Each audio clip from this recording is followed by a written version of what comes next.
আসসালামু আলাইকুম। সংবাদে আপনাদের সবাইকে স্বাগতম জানাচ্ছি আমি রোজ। শুরুতেই সংবাদ শিরোনাম। গাজায় যুদ্ধবন্ধে ট্রাম্পের পরিকল্পনায় কি উভয় সংকটের নেতানিয়াহু?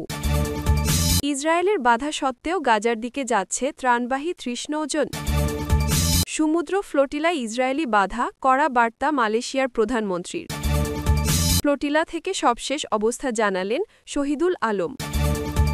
শেষ সেকেন্ড পর্যন্ত হার মানব না, ফ্লোটিলা থেকে ফ্রান্সের রাজনীতিবিদ। এতক্ষণ শুনছেন সংবাদ শিরোনাম, এখন বিস্তারিত। গাজায় যুদ্ধবন্ধে ট্রাম্পের পরিকল্পনায় কি উভয় সংকটে নেতানিয়াহু? গাজা যুদ্ধের অবসান এবং বিধ্বস্ত ওই অঞ্চল পুনর্গঠনে মার্কিন প্রেসিডেন্ট ডোনাল্ড ট্রাম্প একটি প্রস্তাব দিয়েছেন, যার বেশিরভাগ পরিকল্পনা এসেছে তাঁর পক্ষ থেকেই। সমর্থন জানিয়ে এই পরিকল্পনায় কিছুটা গতি এনে দিয়েছে জর্ডান, মিশর, কাতার, সৌদি আরব, সংযুক্ত আরব আমিরাত, পাকিস্তান, ইন্দোনেশিয়া এবং তুরস্কের মতো শীর্ষস্থানীয় আরব ও মুসলিম প্রধান দেশ। এমনকি ডোনাল্ড ট্রাম্পের পাশে দাঁড়িয়ে যুদ্ধ থামাতে তার প্রস্তাবে সম্মতির কথা জানিয়েছেন ইসরায়েলের প্রধানমন্ত্রী বেনিয়ামিন নেতানিয়াহুও। যদিও ট্রাম্পের প্রস্তাবে ফিলিস্তিনি রাষ্ট্র গঠনের কথা বলা হয়েছে, নেতানিয়াহু বারবার যেটা নিন্দা করে আসছিলেন। আলোচনার গতি বজায় রাখতে ট্রাম্প বলেছেন এই প্রস্তাবে হামাস রাজি কিনা হ্যাঁ অথবা না তা জানাতে ৩ থেকে ৪ দিন সময় আছে। যদি উত্তর না হয় তাহলে যুদ্ধ চলবে। প্রস্তাবিত চুক্তিটি অনেকটাই জো বাইডেনের ১ বছরেরও বেশি সময় আগে করা পরিকল্পনার মতো। এরপর থেকে ফিলিস্তিনি বেসামরিক নাগরিকদের ব্যাপক হত্যাকাণ্ড, গাজায় আরও ধ্বংসযোগ্য এবং এখন দুর্ভিক্ষ দেখা দিয়েছে। অন্যদিকে গাজায় ইসরায়েলি জিম্মিদের মাসের পর মাস যন্ত্রণা এবং বন্দিদশা সহ্য করতে হয়েছে। ইসরায়েলি গণমাধ্যমে অনেক প্রতিবেদন প্রকাশিত হয়েছে যে বাইডেনের উদ্যোগ ব্যর্থ হওয়ার কারণ হল নেতানিয়াহু তার মন্ত্রিসভার কট্টর ডানপন্থীদের চাপের মুখে নতুন দাবি যুক্ত করেছিলেন।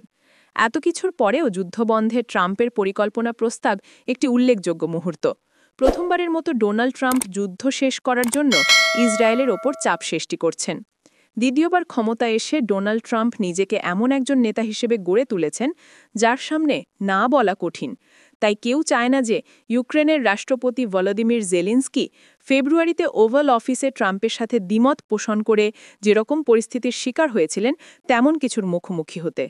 ফলে ওভাল অফিসে আলোচনার পর নেতারা হোয়াইট হাউস ছেড়ে গেলে পরিস্থিতি বদলে যেতে পারে।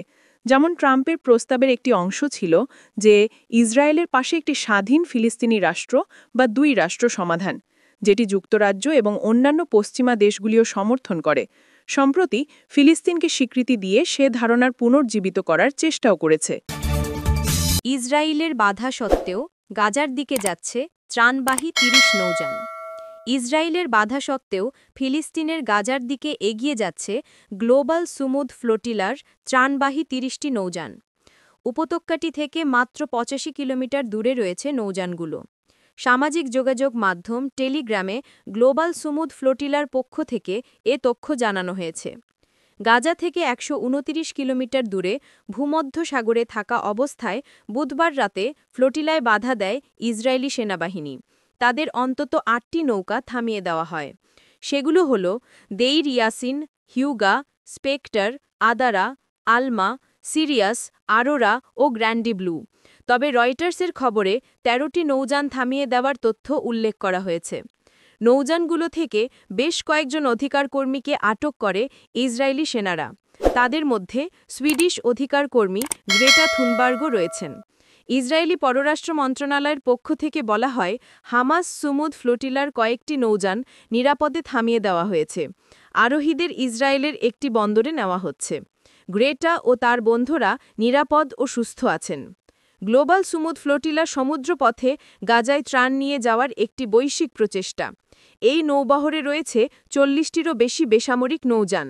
এই বহরে প্রায় ৪৪টি দেশের ৫০০ মানুষের মধ্যে রয়েছে যুক্তরাষ্ট্র, স্পেন, আয়ারল্যান্ড, ফ্রান্স, বেলজিয়াম সহ ইউরোপীয় পার্লামেন্টের নির্বাচিত প্রতিনিধিরা, আইনজীবী, অধিকার কর্মী, চিকিৎসক ও সাংবাদিক। গ্লোবাল সুমুদ ফ্লোটিলার প্রথম বহর গত ৩১ আগস্ট স্পেনের বার্সেলোনা থেকে যাত্রা শুরু করে। এরপর ১৩ থেকে ১৫ সেপ্টেম্বর তিউনিসিয়া ও ইটালির সিসিলি দ্বীপ থেকে আরও নৌযান এই বহরে যুক্ত হয়।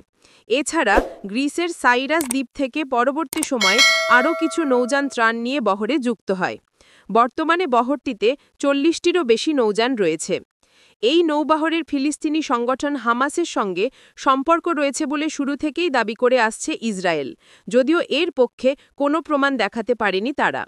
যাত্রাপথে কোনো বাধা না পেলে নৌবহরটির স্থানীয় সময় আজ বৃহস্পতিবার গাজায় পৌঁছানোর কথা ছিল।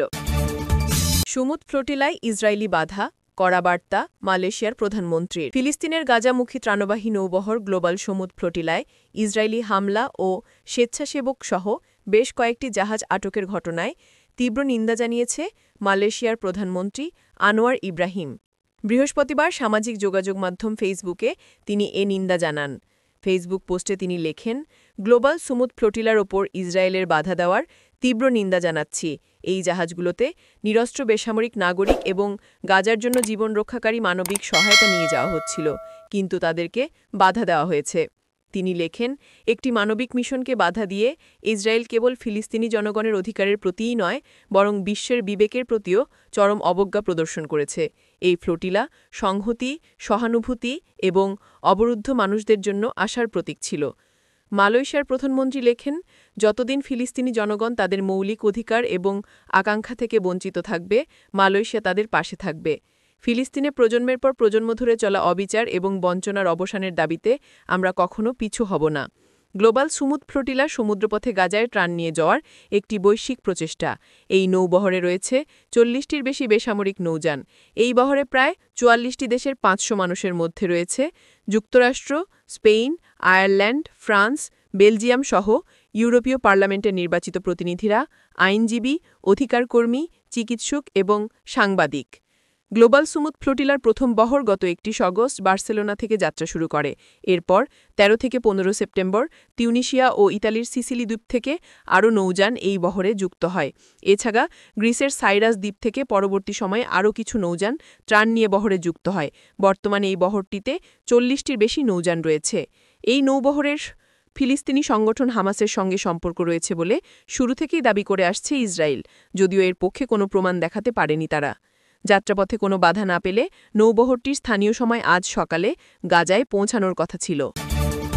ফ্লোটিলা থেকে সবশেষ অবস্থা জানালেন শহীদুল আলম।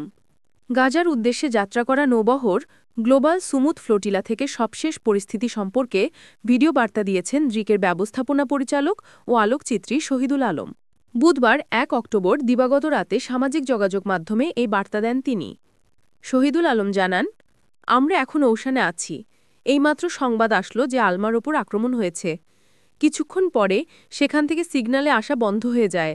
এখন আমরা সবাই একসঙ্গে জড়ো হয়েছি। আমরা সবাই উদ্বিগ্ন। বিভিন্ন জায়গায় আমরা রিপোর্ট দিতে চেষ্টা করছি।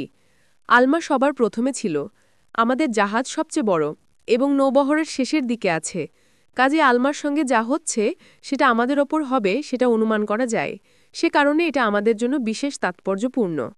অনেক দেশের মানুষ রয়েছে যে যার মতো তাদের নিজ দেশে জানানোর চেষ্টা করছে। এর 2 ঘন্টা পর আরেক ভিডিও বার্তায় বলেন, আজ সন্ধ্যায় সমুদ্র উত্তপ্ত হয়ে যায়, বজ্রপাত শুরু হয়। এই উত্তপ্ত সাগরের মধ্যে যত দ্রুত সম্ভব চেষ্টা করছে এগিয়ে যেতে। আমরা সবচেয়ে পেছনে আছি। আমাদের ওপর কি আসবে সেটা এখনো বোঝা যাচ্ছে না। তিনি আরও বলেন, ইসরায়েল চেষ্টা করছে অন্যদের ওপর আক্রমণ করে আমাদেরকে সাবধান করার। তারা আমাদের ভয় দেখানোর চেষ্টা করছে। আমরা সবাই এই ঝড়ের মধ্যে বাইরে এসে একসঙ্গে তাদের সঙ্গে সহমর্মিতা জানাচ্ছি। আপনারাও যে তাদের সঙ্গে আছেন, আমাদের সঙ্গে আছেন এবং ইসরায়েলের বিরুদ্ধে লড়াই করছেন সেটা আমাদের জানাবেন। আমরা তাদেরকে তা পৌঁছে দেব। শেষ সেকেন্ড পর্যন্ত হার মানব না। ফ্লোটিলা থেকে ফ্রান্সের রাজনীতিবিদ স্বাধীনতা অর্জনের শেষ সেকেন্ড পর্যন্ত হার মানবেন না, এমন প্রত্যয় জানিয়েছেন গ্লোবাল সমুদ্র ফ্লোটিলায় অংশ নেওয়া ফ্রান্সের রাজনীতিবিদ রিমা হাসান। ইউরোপীয় পার্লামেন্টের সদস্য রিমা হাসান সামাজিক যোগাযোগ মাধ্যম এক্সে দেওয়া এক পোস্টে বিশ্ব অর্থনীতি অচল করে দেওয়ার আহ্বান জানিয়েছেন। ইসরায়েলকে রুখে দিতে দেশে দেশে প্রতিবাদের ডাক দিয়েছেন তিনি। ফিলিস্তিনের পতাকা হাতে একটি ভিডিও প্রকাশ করেছেন রিমা। সমুদ্র বহরে থাকা তার জাহাজটি গাজা উপত্যকার খুব কাছে পৌঁছে ইসরায়েলি হামলার শিকার ও জব্দ হয়। গাজায় গণহত্যা বন্ধের দাবি এবং ফ্লোটিলা মিশন শেষ করার আহ্বান জানিয়েছেন রিমা। গ্লোবাল সমুদ্র ফ্লোটিলা সমুদ্রপথে গাজায় ত্রাণ নিয়ে যাওয়ার একটি বৈশ্বিক প্রচেষ্টা। এই বহরে রয়েছে 40টির বেশি বেসামরিক নৌযান। এই বহরে রয়েছে প্রায় ৪৪টি দেশের ৫০০ মানুষের মধ্যে রয়েছে যুক্তরাষ্ট্র, স্পেন, আয়ারল্যান্ড, ফ্রান্স সহ ইউরোপীয় পার্লামেন্টে নির্বাচিত প্রতিনিধিরা, আইনজীবী, অধিকার কর্মী, চিকিৎসক ও সাংবাদিক।